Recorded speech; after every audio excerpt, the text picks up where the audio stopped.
Tandis que Miori marchait d'un pas déterminé, traînant derrière elle l'enclume qu'elle venait de récupérer, ses coéquipiers, Neo, Lena et Kira, s'enfonçaient dans les profondeurs sombres et mystérieuses d'un asile psychiatrique abandonné depuis des années. Leur mission était simple.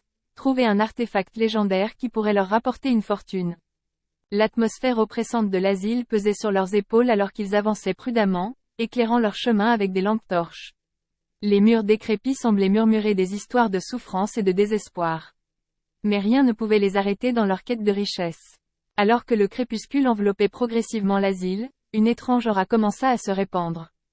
Des ombres mouvantes et déformées se dessinaient sur les murs, tandis que des murmures inquiétants envahissaient les couloirs déserts. Les coéquipiers sentaient une présence malveillante se rapprocher d'eux, mais ils ne savaient pas encore ce qui les attendait.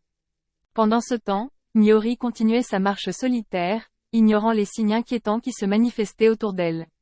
Son seul objectif était de rejoindre le vaisseau spatial où elle pourrait enfin retrouver la sécurité. Mais alors qu'elle approchait de l'emplacement du vaisseau, des bruits étranges se firent entendre derrière elle. Elle se retourna brusquement et fut horrifiée de découvrir une horde de monstres hideux qui se ruaient vers elle. Paniquée, Miori lâcha l'enclume et se mit à courir aussi vite que possible. Les monstres la poursuivaient, leurs griffes acérées griffant l'air à quelques centimètres de sa peau. Elle savait qu'elle devait trouver un moyen de les semer ou elle serait condamnée. Pendant ce temps, dans l'asile, Neo, Lena et Kira étaient confrontés à leurs propres cauchemars.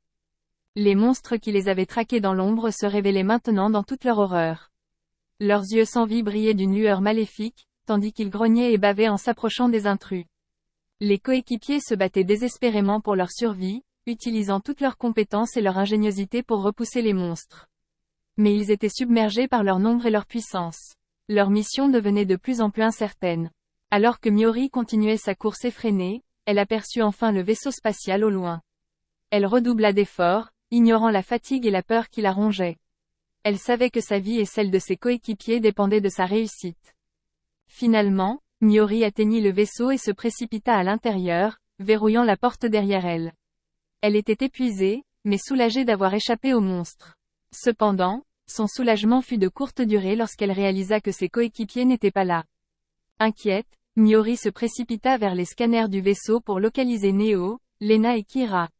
Elle découvrit avec horreur qu'ils étaient toujours piégés dans l'asile, luttant pour leur vie contre les monstres qui les entouraient. Déterminée à les sauver, Miori prépara le vaisseau pour un décollage d'urgence. Elle savait qu'elle devait retourner dans l'asile et affronter les monstres pour sauver ses coéquipiers.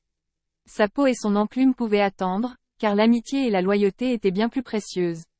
La suite de cette histoire captivante sera révélée dans les prochains chapitres, où Miori se battra contre les monstres pour sauver ses coéquipiers et où ils découvriront si leur quête leur apportera la richesse tant espérée.